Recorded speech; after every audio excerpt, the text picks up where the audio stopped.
ان میں سے ایک کہنے والے نے کہا تم اس حالت میں کتنی دیر رہے ہوگے؟ کچھ لوگوں نے کہا ہم 1 دن یا 1 دن سے کچھ کم نیند میں رہے ہوں گے۔ دوسروں نے کہا تمہارا رب ہی بہتر جانتا ہے کہ تم کتنی دیر اس حالت میں رہے ہو۔ اب اپنے میں سے کسی کو چاندی کا یہ سکہ دے کر شہر کی طرف بھیجو، وہ جا کر دیکھ بھال کرے کہ اس کے کون سے علاقے میں زیادہ پاکیزہ کھانا مل سکتا ہے، پھر تمہارے پاس وہاں سے کچھ کھانے کو لے آئے،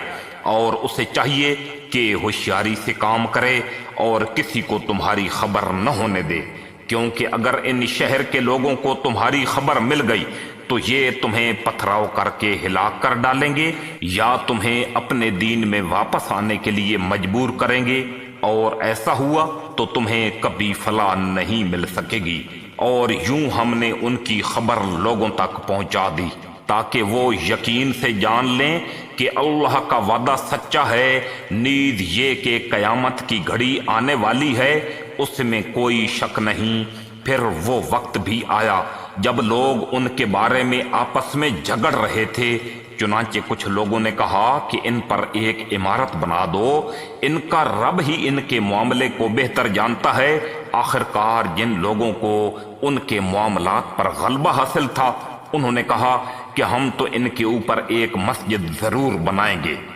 کچھ لوگ کہیں گے کہ وہ 3 آدمی تھے اور چوتھا ان کا کتا تھا، اور کچھ کہیں گے کہ وہ 5 تھے اور چھٹا ان کا کتا تھا۔ یہ سب اٹکل کے تیر چلانے کی باتیں ہیں۔ اور کچھ کہیں گے کہ وہ 7 تھے اور 8واں ان کا کتا تھا۔ کہہ دو کہ میرا رب ہی ان کی صحیح تعداد کو جانتا ہے، تھوڑے سے لوگوں کے سوا کسی کو ان کا پورا علم نہیں، لہذا ان کے بارے میں سرسری گفتگو سے آگے بڑھ کر کوئی بحث نہ کرو اور نہ ان کے بارے میں کسی سے پوچھ گچھ کرو۔ اور اے پیغمبر صلی اللہ علیہ وآلہ وسلم، کسی بھی کام کے بارے میں کبھی یہ نہ کہو کہ میں یہ کام کل کر لوں گا، ہاں یہ کہو کہ اگر اللہ چاہے گا تو کر لوں گا، اور جب کبھی بھول جاؤ تو اپنے رب کو یاد کر لو اور کہو مجھے امید ہے کہ میرا رب کسی ایسی بات کی طرف رہنمائی کر دے جو ہدایت میں اس سے بھی زیادہ قریب ہو۔ اور وہ اصحاب کہف اپنے غار میں 300 سال اور مزید 9 سال یعنی 309 سال سوتے رہے۔ اگر کوئی اس میں بحث کرے تو کہہ دو کہ اللہ ہی بہتر جانتا ہے کہ وہ کتنی مدت سوتے رہے۔ آسمانوں اور زمین کے سارے بھید اسی کے علم میں ہیں، وہ کتنا دیکھنے والا اور کتنا سننے والا ہے، اس کے سوا ان کا کوئی رکھوالا نہیں ہے، اور وہ اپنی حکومت میں کسی کو شریک نہیں کرتا۔ اور اے پیغمبر صلی اللہ علیہ وآلہ وسلم، تم پر تمہارے پروردگار کی طرف سے وحی کے ذریعے جو کتاب بھیجی گئی ہے اسے پڑھ کر سنا دو۔ کوئی نہیں ہے جو اس کی باتوں کو بدل سکے، اور اسے چھوڑ کر تمہیں ہرگز پناہ کی کوئی جگہ نہیں مل سکتی۔ اور اپنے آپ کو استقامت سے ان لوگوں کے ساتھ رکھو جو صبح و شام اپنے رب کو اس لیے پکارتے ہیں کہ وہ اس کی خوشنودی کے طلبگار ہیں، اور تمہاری آنکھیں دنیاوی زندگی کی خوبصورتی کی تلاش میں ایسے لوگوں سے ہٹنے نہ پائیں۔ اور کسی ایسے شخص کا کہنا مت مانو جس کے دل کو ہم نے اپنی یاد سے غافل کر رکھا ہے، اور جو اپنی خواہشات کے پیچھے پڑا ہوا، اور جس کا معاملہ حد سے گزر چکا ہے۔ اور کہہ دو کہ حق تو تمہارے رب کی طرف سے آ چکا ہے، اب جو چاہے ایمان لے آئے اور جو چاہے کفر اختیار کرے۔ ہم نے بے شک ایسے ظالموں کے لیے آگ تیار کر رکھی ہے جس کی قناتیں ان کو گھیرے میں لے لیں گی، اور اگر وہ فریاد کریں گے تو ان کی فریاد کا جواب ایسے پانی سے دیا جائے گا جو تیل کی تل چھٹ جیسا ہوگا اور چہروں کو بھون کر رکھ دے گا۔ کیسا بدترین پانی اور کیسی بری آرام گاہ! البتہ جو لوگ ایمان لائے اور انہوں نے نیک عمل کیے تو یقیناً ہم ایسے لوگوں کے اجر کو ضائع نہیں کرتے جو اچھی طرح عمل کریں۔ یہ وہ لوگ ہیں جن کے لیے ہمیشہ رہنے والے باغات ہیں ان کے نیچے سے نہریں بہتی ہوں گی، ان کو وہاں سونے کے کنگنوں سے مزین کیا جائے گا، وہ اونچی مسندوں پر تکیہ لگائے ہوئے باریک اور دبیز ریشم کے سبز کپڑے پہنے ہوں گے۔ کتنا بہترین اجر اور کیسی حسین آرام گاہ۔ اور اے پیغمبر صلی اللہ علیہ وآلہ وسلم، ان لوگوں کے سامنے ان دو آدمیوں کی مثال پیش کرو جن میں سے ایک کو ہم نے انگوروں کے 2 باغ دے رکھے تھے اور ان کو کھجوروں کے درختوں سے گھیرا ہوا تھا، اور ان دونوں باغوں کے درمیان کھیتی لگائی ہوئی تھی۔ دونوں باغ پورا پورا پھل دیتے تھے اور کوئی باغ پھل دینے میں کوئی کمی نہیں چھوڑتا تھا، اور ان دونوں کے درمیان ہم نے ایک نہر جاری کر دی تھی۔ اور اس شخص کو خوب دولت حاصل ہوئی تو وہ اپنے ساتھی سے باتیں کرتے ہوئے کہنے لگا کہ میرا مال بھی تم سے زیادہ ہے، اور میرا جتھ یعنی میری جماعت بھی تم سے زیادہ مضبوط ہے۔ اور وہ اپنی جان پر ستم ڈھاتا ہوا اپنے باغ میں داخل ہوا، کہنے لگا میں نہیں سمجھتا کہ یہ باغ کبھی بھی تباہ ہوگا، اور میرا خیال یہ ہے کہ قیامت کبھی نہیں آئے گی، اور اگر کبھی مجھے اپنے رب کے پاس واپس بھیجا بھی گیا تب بھی مجھے یقین ہے کہ مجھے اس سے بھی زیادہ اچھی جگہ ملے گی۔ اس کے ساتھی نے اس سے باتیں کرتے ہوئے کہا کیا تم اس ذات کے ساتھ کفر کا معاملہ کر رہے ہو جس نے تمہیں مٹی سے اور پھر نطفے سے پیدا کیا، پھر تمہیں ایک اچھا خاصا انسان بنا دیا؟ جہاں تک میرا تعلق ہے میں تو یہ عقیدہ رکھتا ہوں کہ اللہ میرا پروردگار ہے، اور میں اپنے پروردگار کے ساتھ کسی کو شریک نہیں مانتا۔ اور جب تم اپنے باغ میں داخل ہو رہے تھے اس وقت تم نے یہ کیوں نہیں کہا کہ ماشاء اللہ لا قوت الا باللہ؟ جو اللہ چاہتا ہے وہی ہوتا ہے، اللہ کی توفیق کے بغیر کسی میں کوئی طاقت نہیں۔ اگر تمہیں یہ نظر آ رہا ہے کہ میری دولت اور اولاد تم سے کم ہے تو میرے رب سے کچھ بعید نہیں ہے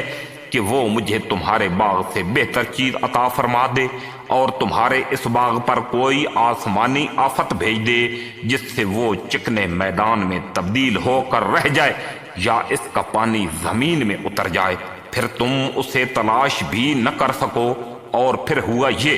کہ اس کی ساری دولت عذاب کے گھیرے میں آ گئی، اور صبح ہوئی تو اس حالت میں کہ اس نے باغ پر جو کچھ خرچ کیا تھا وہ اس پر ہاتھ ملتا رہ گیا، جبکہ اس کا باغ اپنی ٹٹیوں میں گرا پڑا تھا، اور وہ کہہ رہا تھا کاش میں نے اپنے رب کے ساتھ کسی کو شریک نہ مانا ہوتا، اور اس سے کوئی ایسا جتھ میسر نہ آیا جو اللہ کو چھوڑ کر اس کی مدد کرتا، اور نہ وہ خود اس قابل تھا کہ اپنا دفاع کر سکے۔ ایسے موقع پر آدمی کو پتہ چلتا ہے کہ مدد کا سارا اختیار سچے اللہ کو حاصل ہے، وہی ہے جو بہتر ثواب دیتا اور بہتر انجام دکھاتا ہے۔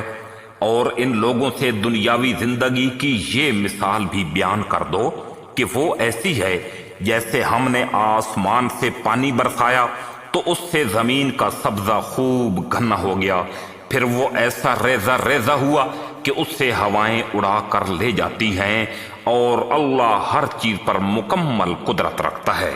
مال اور اولاد دنیاوی زندگی کی زینت ہیں، اور جو نیکیاں پائیدار رہنے والی ہیں وہ تمہارے رب کے نزدیک ثواب کے اعتبار سے بھی بہتر ہیں اور امید وابستہ کرنے کے لیے بھی بہتر۔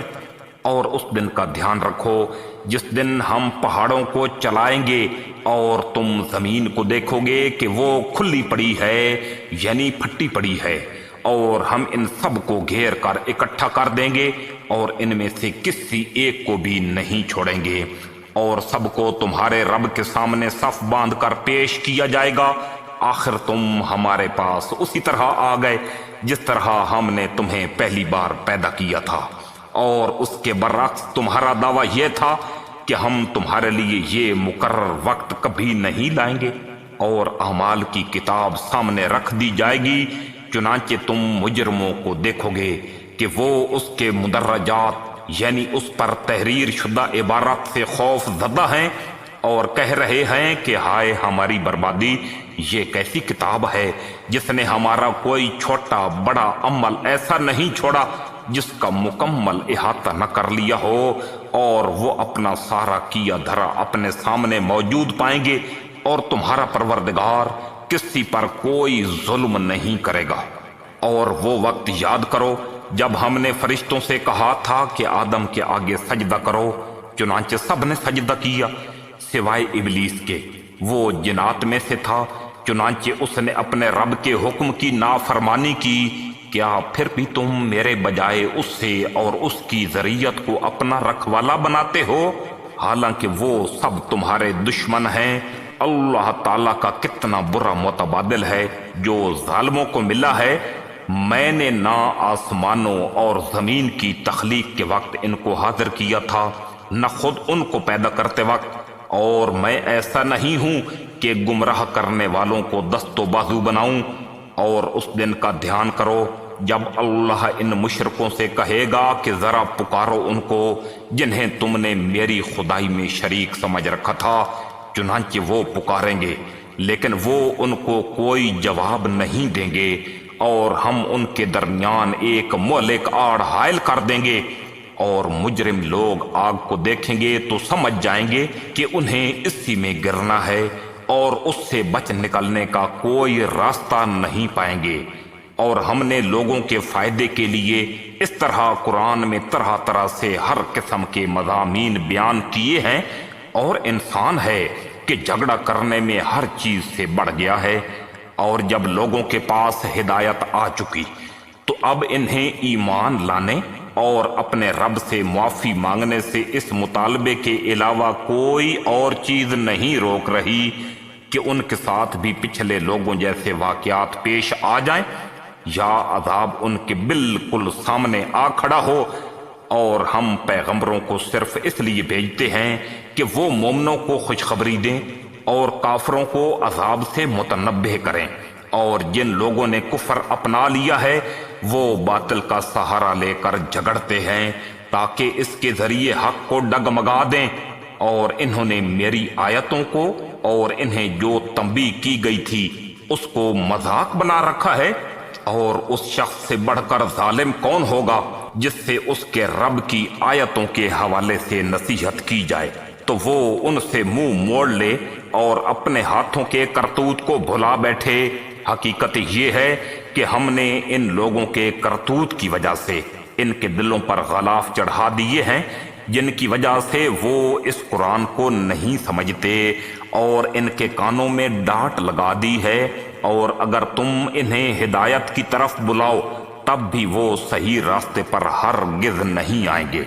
اور تمہارا پروردگار بہت بخشنے والا بڑا رحمت والا ہے۔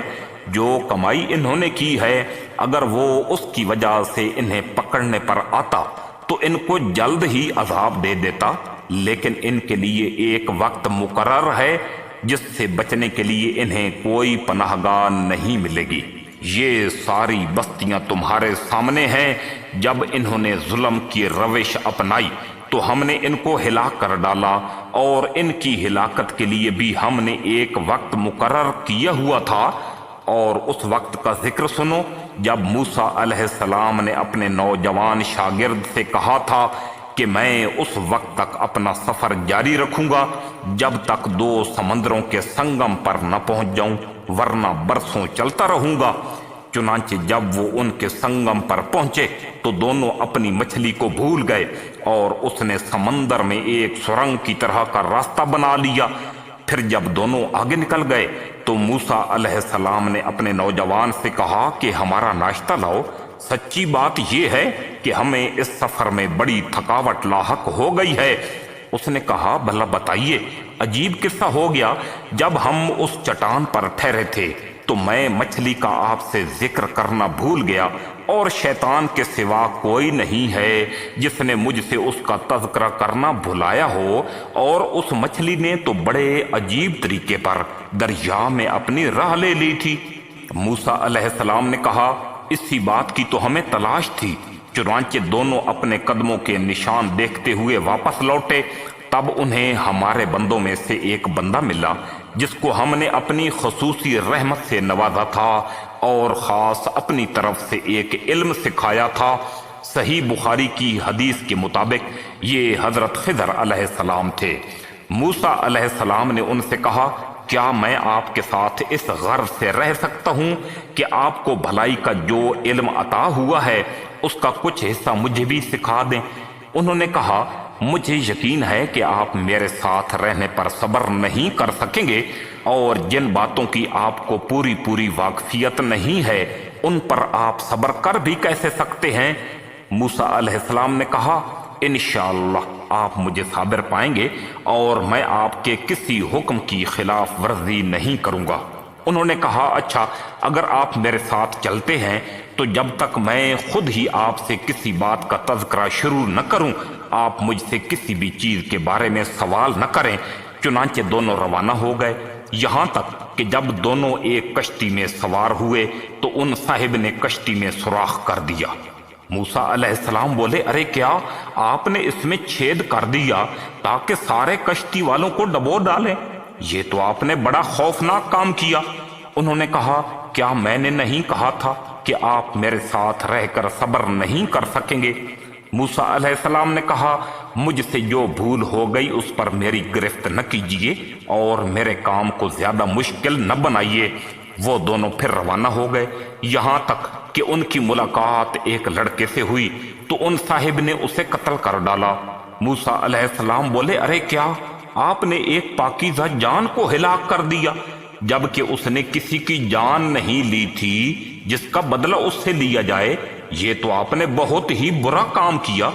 انہوں نے کہا، کیا میں نے آپ سے نہیں کہا تھا کہ آپ میرے ساتھ رہنے پر صبر نہیں کر سکیں گے؟ موسیٰ علیہ السلام بولے، اگر اب میں آپ سے کوئی بات پوچھوں تو آپ مجھے اپنے ساتھ نہ رکھیے، یقیناً آپ میری طرف سے عذر کی حد کو پہنچ گئے ہیں۔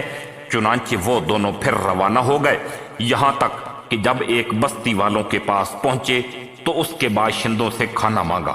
تو ان لوگوں نے ان کو کھانا دینے سے انکار کر دیا۔ پھر انہیں وہاں ایک دیوار ملی جو گر رہی تھی، ان صاحب نے اس دیوار کو کھڑا کر دیا۔ موسیٰ علیہ السلام نے کہا، اگر آپ چاہتے تو اس کام پر کچھ اجرت لے لیتے جس سے ہمارے کھانے پینے کا بھی انتظام ہو سکتا تھا۔ انہوں نے کہا، لیجئے، میرے اور آپ کے درمیان جدائی کا وقت آ گیا، اب میں آپ کو ان باتوں کا مقصد بتائے دیتا ہوں جن پر آپ سے صبر نہیں ہو سکا۔ جہاں تک کشتی کا تعلق ہے وہ کچھ غریب لوگوں کی تھی جو دریا میں مزدوری کرتے تھے۔ میں نے چاہا کہ اس میں کوئی عیب پیدا کر دوں کیونکہ ان کے آگے ایک بادشاہ تھا جو ہر اچھی کشتی کو زبردستی چھین کر رکھ لیا کرتا تھا، اور لڑکے کا معاملہ یہ تھا کہ اس کے ماں باپ مومن تھے اور ہمیں اس بات کا اندیشہ تھا کہ یہ لڑکا ان دونوں کو سرکشی اور کفر میں نہ پھنسا دے۔ چنانچہ ہم نے یہ چاہا کہ ان کا پروردگار انہیں اس لڑکے کے بدلے ایسی اولاد دے جو پاکیزگی میں بھی اس سے بہتر ہو اور حسن سلوک میں بھی اس سے بڑی ہوئی ہو۔ رہی یہ دیوار تو وہ اس شہر میں رہنے والے 2 یتیم لڑکوں کی تھی اور اس کے نیچے ان کا ایک خزانہ دفن تھا، اور ان دونوں کا باپ ایک نیک آدمی تھا۔ اس لیے آپ کے پروردگار نے یہ چاہا کہ جب یہ دونوں لڑکے اپنی جوانی کی عمر کو پہنچیں تو اپنا خزانہ نکال لیں۔ یہ سب کچھ آپ کے رب کی رحمت کی بنا پر ہوا ہے اور میں نے کوئی کام اپنی رائے سے نہیں کیا۔ یہ تھا مقصد ان باتوں کا جن پر آپ سے صبر نہیں ہو سکا۔ اور یہ لوگ آپ سے ذوالقرنین کے بارے میں پوچھتے ہیں، کہہ دو کہ میں ان کا کچھ حال تمہیں پڑھ کر سناتا ہوں۔ واقعہ یہ ہے کہ ہم نے ان کو زمین میں اقتدار بخشا تھا اور انہیں ہر کام کے وسائل عطا کیے تھے، جس کے نتیجے میں وہ ایک راستے کے پیچھے چل پڑے، یہاں تک کہ جب وہ سورج کے ڈوبنے کی جگہ پہنچے تو انہیں دکھائی دیا کہ وہ ایک دلدل جیسے سیاہ چشمے میں ڈوب رہا ہے، اور وہاں انہیں ایک قوم ملی۔ ہم نے ان سے کہا، اے ذوالقرنین، تمہارے پاس 2 راستے ہیں، یا تو ان لوگوں کو سزا دو یا پھر ان کے معاملے میں اچھا رویہ اختیار کرو۔ انہوں نے کہا، ان میں سے جو کوئی ظلم کا راستہ اختیار کرے گا اسے تو ہم سزا دیں گے، پھر اسے اپنے رب کے پاس پہنچا دیا جائے گا، اور وہ اسے سخت عذاب دے گا۔ البتہ جو کوئی ایمان لائے گا اور نیک عمل کرے گا تو وہ بدلے کے طور پر اچھے انجام کا مستحق ہوگا، اور ہم بھی اس کو اپنا حکم دیتے وقت آسانی کی بات کہیں گے۔ اس کے بعد وہ ایک اور راستے کے پیچھے چل پڑے، یہاں تک کہ جب وہ سورج کے طلوع ہونے کی جگہ پہنچے تو انہوں نے دیکھا کہ وہ ایک ایسی قوم پر طلوع ہو رہا ہے جسے ہم نے اس کی دھوپ سے بچنے کے لیے کوئی اوٹ مہیا نہیں کی تھی۔ واقعہ اسی طرح ہوا، اور ذوالقرنین کے پاس جو کچھ ساز و سامان تھا ہمیں اس کی پوری خبر تھی۔ اس کے بعد وہ ایک اور راستے کے پیچھے چل پڑے، یہاں تک کہ جب وہ دو پہاڑوں کے درمیان پہنچے تو انہیں ان پہاڑوں سے پہلے کچھ لوگ ملے جن کے بارے میں ایسا لگتا تھا کہ وہ کوئی بات نہیں سمجھتے۔ انہوں نے کہا، اے ذوالقرنین، یاجوج اور ماجوج اس زمین میں فساد پھیلانے والے لوگ ہیں، تو کیا ہم آپ سے کچھ مال کی پیشکش کر سکتے ہیں جس کے بدلے میں آپ ہمارے اور ان کے درمیان کوئی دیوار بنا دیں؟ ذوالقرنین نے کہا، اللہ نے مجھے جو اقتدار عطا فرمایا ہے وہی میرے لیے بہتر ہے، لہذا تم لوگ ہاتھ پاؤں کی طاقت سے میری مدد کرو تو میں تمہارے اور ان کے درمیان ایک مضبوط دیوار بنا دوں گا۔ مجھے لوہے کی چادریں لا کر دو۔ یہاں تک کہ جب انہوں نے درمیانی خلا کو پاٹ کر دونوں پہاڑی سروں کو ایک دوسرے سے ملا دیا تو کہا کہ اب آگ دہکاؤ۔ یہاں تک کہ جب اس دیوار کو لال انگارہ کر دیا تو کہا کہ پگھلا ہوا تانبا لاؤ، اب میں اس کے اوپر انڈیلوں گا۔ چنانچہ وہ دیوار ایسی بن گئی کہ یاجوج ماجوج نہ اس پر چڑھنے کی طاقت رکھتے تھے اور نہ اس میں کوئی سوراخ بنا سکتے تھے۔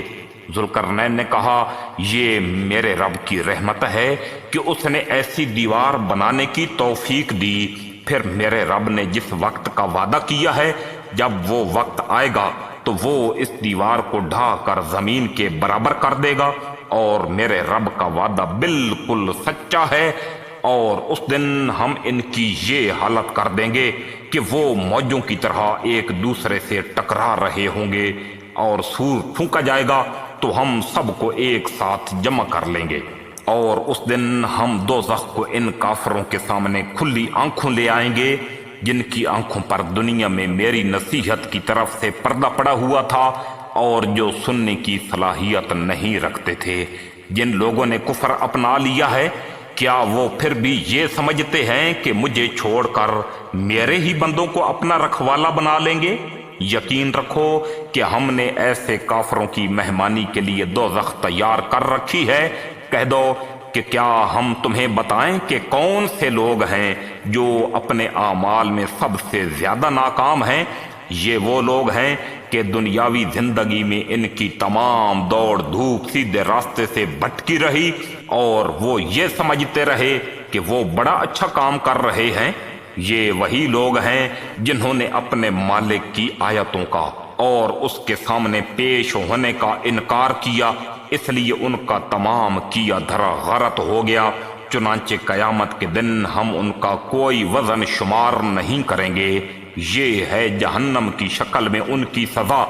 کیونکہ انہوں نے کفر کی روش اختیار کی تھی اور میری آیتوں اور میرے پیغمبروں کا مذاق بنایا تھا۔ دوسری طرف جو لوگ ایمان لائے ہیں اور جنہوں نے نیک عمل کیے ہیں، ان کی مہمانی کے لیے بے شک فردوس کے باغ ہوں گے جن میں وہ ہمیشہ ہمیشہ رہیں گے، اور وہ وہاں سے کہیں اور جانا نہیں چاہیں گے۔ اے پیغمبر صلی اللہ علیہ وآلہ وسلم، لوگوں سے کہہ دو کہ اگر میرے رب کی باتیں لکھنے کے لیے سمندر روشنائی بن جائے تو میرے رب کی باتیں ختم نہیں ہوں گی کہ اس سے پہلے سمندر خشک ہو چکا ہوگا، چاہے اس سمندر کی کمی پوری کرنے کے لیے ہم ویسا ہی ایک اور سمندر کیوں نہ لے آئیں۔